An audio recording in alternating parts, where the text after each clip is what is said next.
Dora's Turn by Jackie Budesta Batanda, read by Damien Lynch. War is always, in any place, at any time, a terrible thing. The heart cries out against the killing, but still it happens. Somewhere in Uganda, Dora and her friend Akayo, who tells this story, are fighting in a war. They carry big AK-47 guns, and they know all about death and killing, pain and fear. They are children, 12 years old.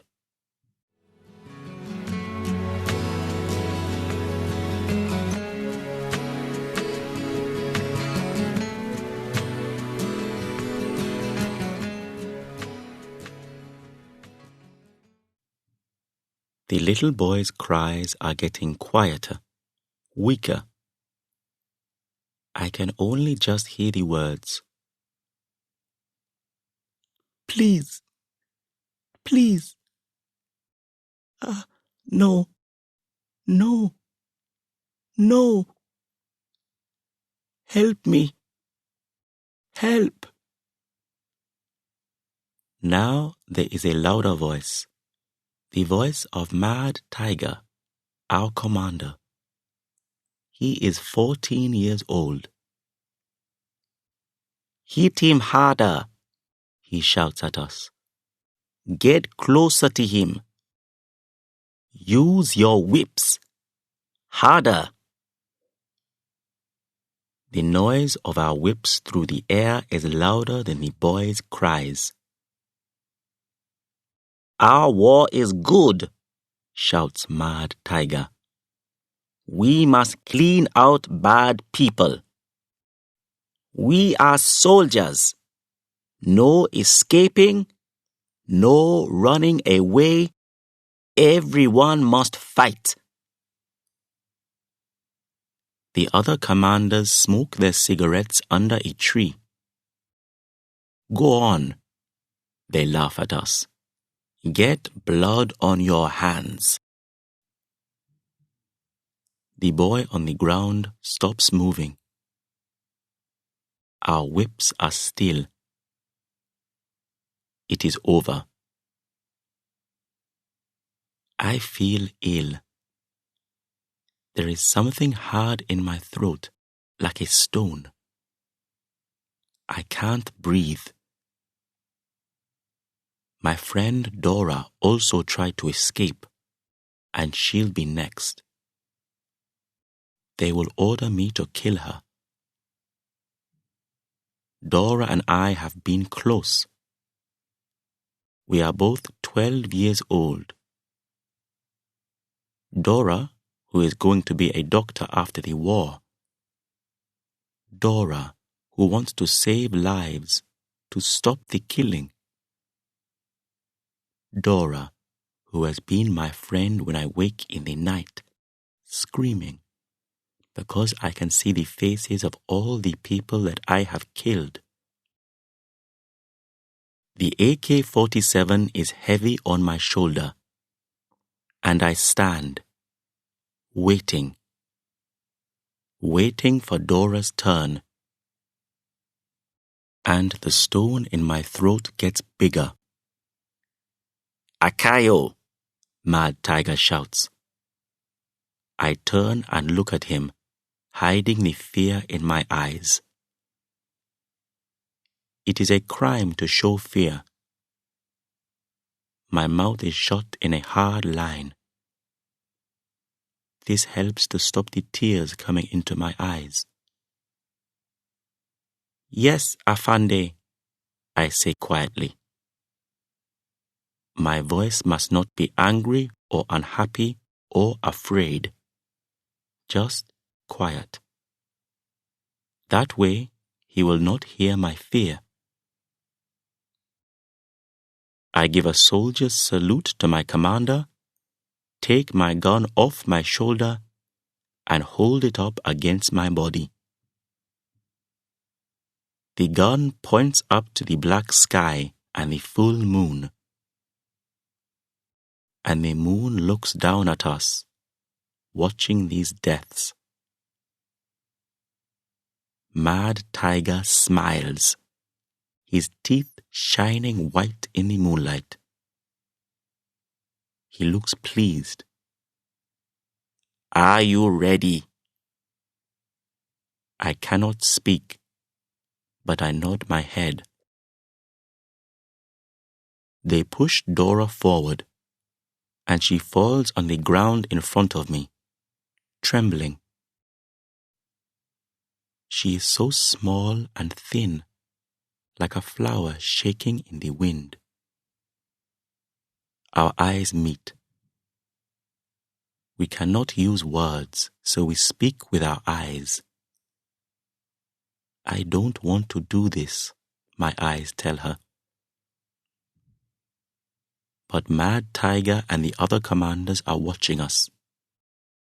So I take Dora's arm and pull her to her feet. I want to ask her questions. Why did she try to escape without me? Why, Dora? Why? We have always known each other's secrets before tonight. Holding Dora's arm, I push her towards the trees. The killing will happen there, behind the trees, where no one can see. They are watching me. I can feel their eyes on my back. Perhaps they are following us, but I can't turn round to look. My legs are trembling. The stone in my throat gets bigger. My hands are hot and wet, and my fingers are making red marks on Dora's arm. I take my hand away. I can't do this. Not to Dora. We've been here together for 3 years. Don't be sorry, Dora whispers. You have to do it. Everybody has to do it. She mustn't talk. Someone will hear. Afraid, I look behind me. We are alone. Quickly, I push Dora further into the trees. We stop. I'm cold. I'm afraid. I can't do this, I cry. You must, Dora whispers, or they'll kill you too. Then they must kill us both. The stone in my throat goes away with those words. You're my friend. We can run away. Look for the government soldiers. Ask for help. I speak excitedly. We can do it. Akayo, Dora says. Stop this talk. You know we... At that moment comes the sound of heavy guns behind us, where Mad Tiger and the others are. What? Whispers Dora. Suddenly I understand. Those are government army guns, not our guns. A helicopter gunship has found Mad Tiger's group. This is our chance. I drop my gun and take hold of Dora's hand. Run! Dora stares at me, not sure. Do you still want to be a doctor? I shout. Suddenly, Dora's feet come to life again, and the ground under our running feet trembles. Callous by Janet Tae Hui Ching. Read by Nicolette Mackenzie. Some people don't find it easy to talk about their feelings. If they have never talked about them, it can be hard to begin. And year after year, it gets harder and harder, just like a callus on the skin. A wife watches while her husband packs his suitcase. A great change is coming into their lives, but maybe it is easier to talk about the suitcase.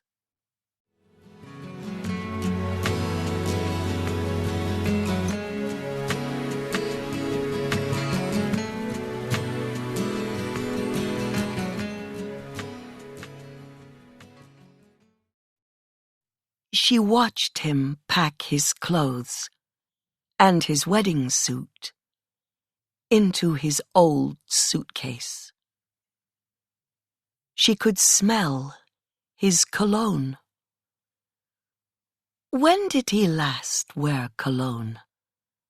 Ah, at their wedding. It smelled strange then, too. She never wore perfume. What use was perfume to a working woman like her? And married women who wear perfume are looking for lovers, trying to catch other men. That's what people say. She already had a good, hard-working husband with a shop of his own. What more can a woman want? She began to feel better now, thinking about her good luck.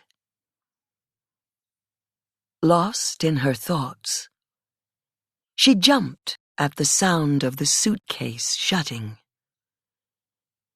His eyes went slowly round the room, looking for what?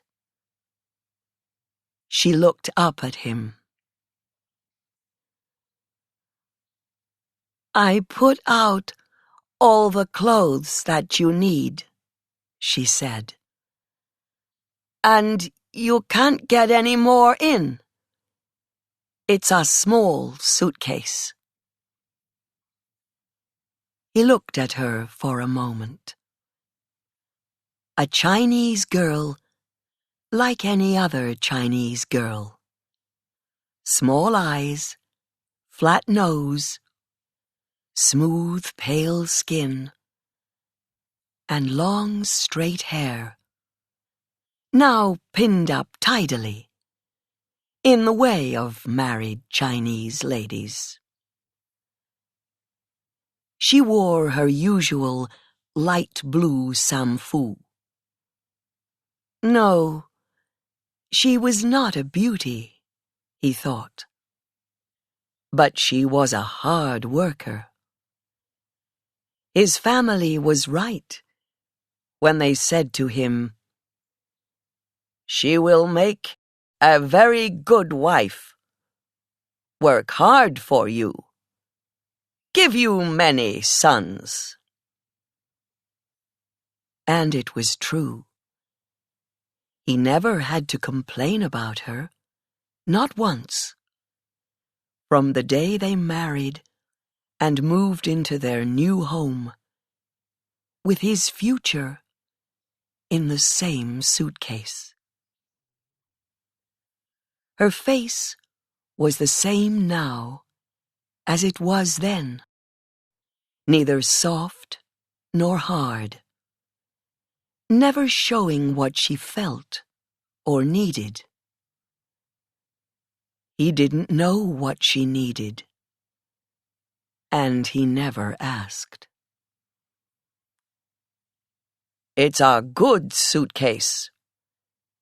It's lasted a long time," he said. Yes, I suppose. But it's still small. She got up from the bed and shook the pillows. They needed washing, she thought. Yes, wash it away, the dust and dirt of yesterday. Their past married life together.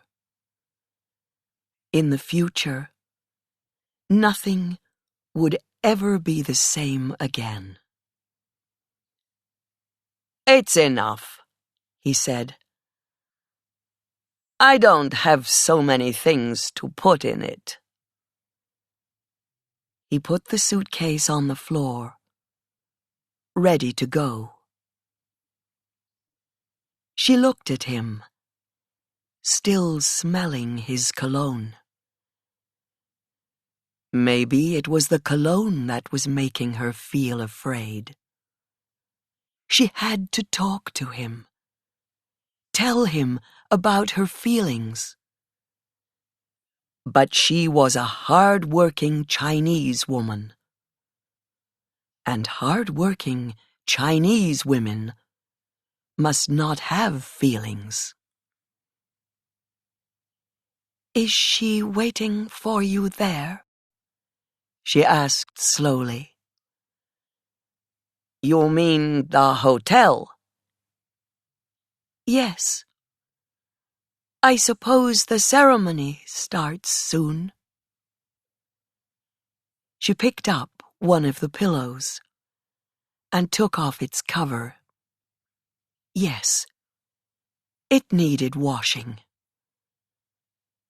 She wanted to get hold of him and shake him, scream and shout, and fall on her knees in front of him, crying, "No, no, please stay, don't go. I'll be a better wife. I'll work harder. I'll work as hard as 2 wives." But she just stood there, saying nothing, doing nothing, her face showing nothing. "I suppose," he said. "You'll be back in 2 days?" He didn't want to talk about her feelings.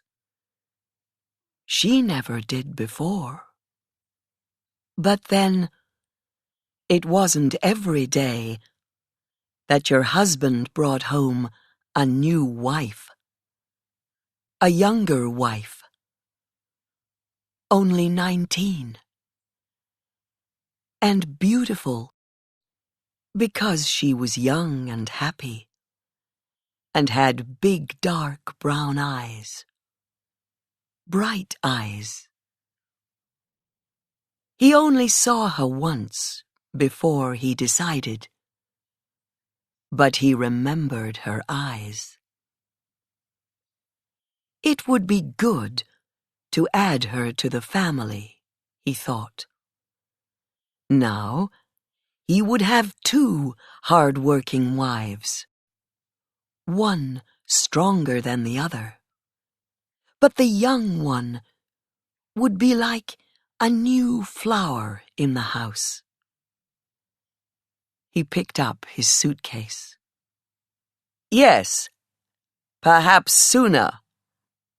I don't know," he said.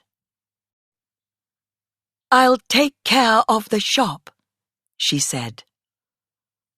"When you come back with her, I'll have some jobs for her to do." She sat on the bed again, suddenly feeling tired and old. He didn't understand. No one understood. She couldn't ask him not to go. People would say that she was wrong even to ask him. Of course, he said. He was pleased that she thought of business. Business was important. He had many mouths to feed. He opened the door and turned to her. Today is a great day for our family. Not everyone is rich enough to have 2 wives. And there will be more sons to continue the family name. He smiled at her. Yes, not everyone. Husband? She looked up at him, waiting, hoping. I have to go now. I'm late. He did not want her to say anything. He never asked questions about her feelings because he was afraid of the answers. It was easier to pretend that she was happy all the time. Your suitcase. It's old. You need a new one. Thankfully, he turned away. No questions asked. No answers needed. Perhaps I will get a new one, after all, he said. He left the room, and the door closed quietly behind him. Nimble Fingers by Anuradha Muralidharan. Read by Shelley Islam. Life is never easy for the poor. They have to work long hours just to get a roof over their heads and 1 meal a day. If their children are lucky, they go to school. If they are not lucky, they have to work. Krishna, who tells this story, is not lucky. He has to work in a factory making beedis, a kind of Indian cigarette. He is a good worker because his young fingers are small and quick and nimble.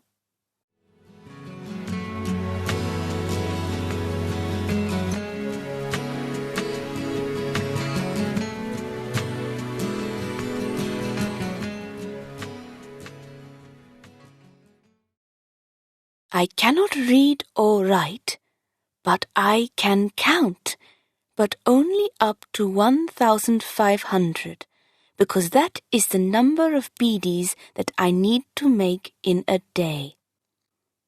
My life is easy to explain. If I wake up early, I can play for about 1 hour, or until the sun begins to light up the eastern sky. For that 1 hour, I am free. As free as the birds which sit on the tree outside my home. My home is a hut with a roof of dried leaves. It is very small, but the 3 of us can just sleep in it, and I go away really early and come back in the nights, so only my mother and my little sister are there in the daytime. In the nights it is a bit crowded. When we sleep, my arm is often around little Tangachi, or Amma's thin foot is resting on my leg, but it doesn't matter. The other day I asked Amma, "How old am I?" She counted on her fingers. 6. 6 sounds very small when you think about 1,500 beedis, but Sami, the owner of the factory where I work, always says that I have nimble fingers.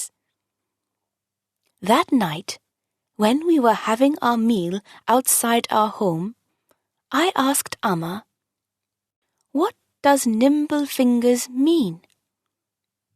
"It means your fingers are like Weaver Mama's fingers," she said.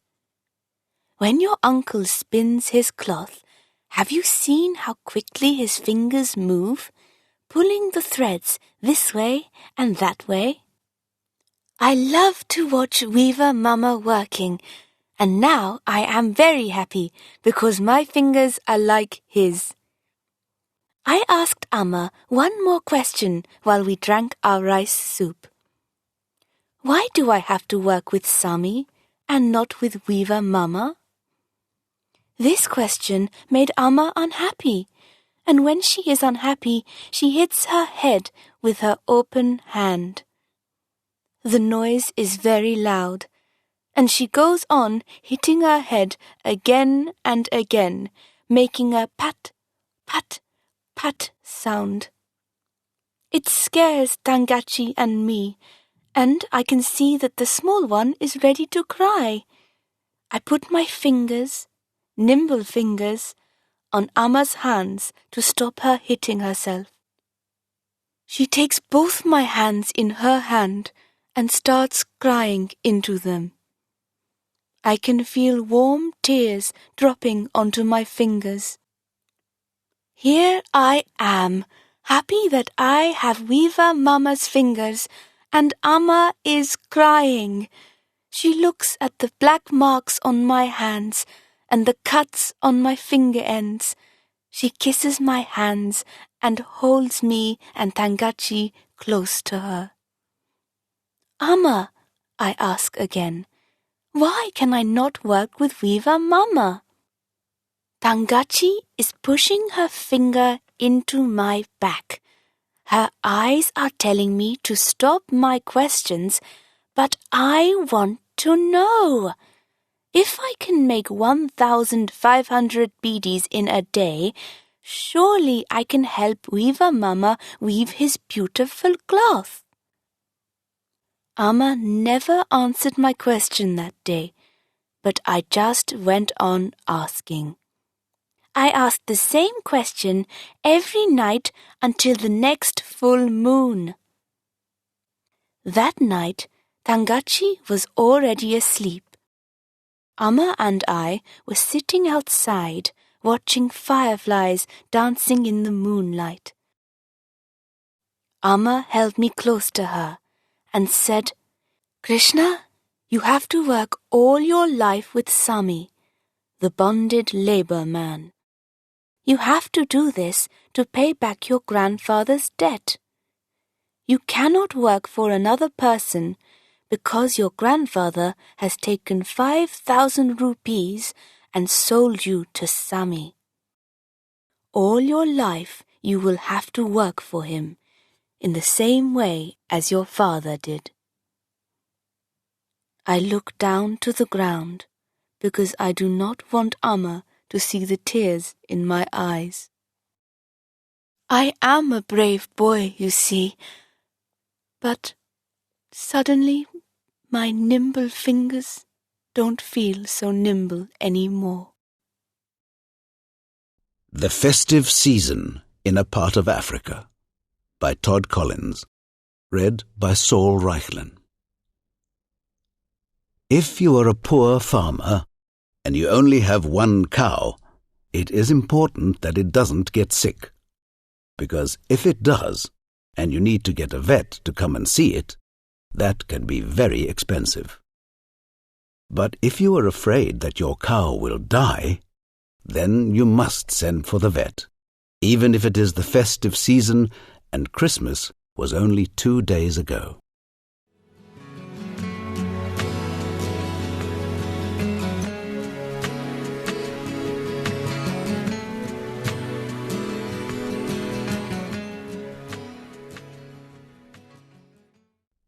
"2 days after Christmas, a Zulu woman and her schoolboy son sat waiting for me to finish my morning's clinic in Ondini. She wanted me to visit her old mother's cow, which had a calf waiting to be born. But for 2 days now the calf would not come out, and the poor cow was getting very tired. "We have heard that you are a good vet," the woman said to me. So off we went. The schoolboy in the front of my pickup to show me the way, and the woman and my assistant Mbambo in the back. An hour of driving on bad roads full of holes, and after that on dirt tracks. Then we stopped at an old empty kraal. "Where's the cow?" I asked the boy. "We walk a bit," he said. So we took my vet's black bags and we walked, past other kraals with their fields and their fruit trees, and many of them with huts not lived in and falling down. We walked over rocks and by the side of rivers, and after about 45 minutes we came to a lonely kraal. There were 3 white huts, a clean, tidy yard, and there, under the fruit trees, was the poor old cow, looking very, very tired. They brought out 2 nice wooden chairs with colourful seats from the middle hut. I put my black bags on them, but first I said hello in the proper Zulu way to Granny, who owned the cow. Inkosikazi, I called her. She was a very small woman, but she was the head of her family in the kraal. Then I looked at the cow and found that the calf was still alive and very, very big. So, with Mbambo helping me, I put the cow to sleep and did a cesarean. When I finished, there was a crowd of about 50 people watching, men standing, older women sitting on the ground, children sitting in the fruit trees. Now the bull calf was trying to stand on his feet and shaking his head from side to side. Someone brought a chair for Granny to sit on. "We must talk about money. Is business now," she called out so everyone could hear. "Well," I said, "you nearly had a dead cow and a dead calf. But I came and got the calf out, and so now they are both alive, not so?"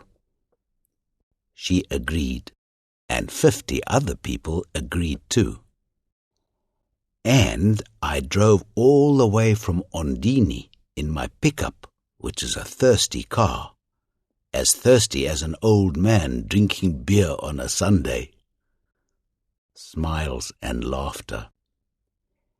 And if you take good care of this calf, and he grows into a strong young bull, when he is a year old, at the market in Ondini, they will pay you 1,500 rands for him.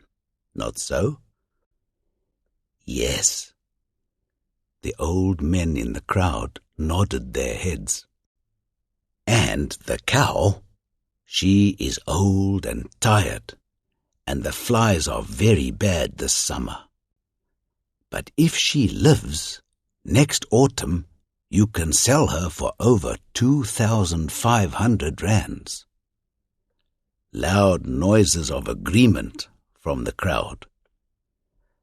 So then, Inkosikazi, my work has given you about 4,000 rands that you didn't have before.